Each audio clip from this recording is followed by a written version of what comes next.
So then if you're in a state with a common law marriage and certificates, that means the couple are actually married because they made a covenant? What do you think? Well, maybe. Okay, so let's talk about common law. I get this question quite often when I'm talking about the fact that you should get the paperwork done to be married. Now, why do I say that? Well, Paul absolutely recognizes marriages outside of the church as genuine marriages in this passage. He didn't say you have to go get married by, one of us.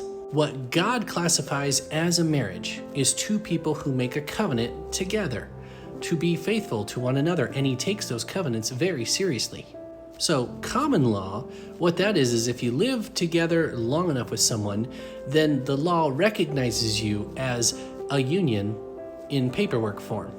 So is it possible someone who has a common law marriage could be married in the eyes of the Lord?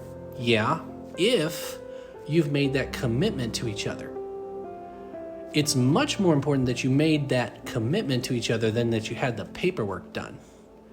Now, the argument I always make is that if you truly want to honor the Lord, then according to these passages, you should get the piece of paper done because God has established the governments of the world, and we are told to obey every human ordinance. So if the government says you're not married until you have a piece of paper, then yes, under that government, you need the piece of paper if you truly want to honor the Lord and his people he's put over you.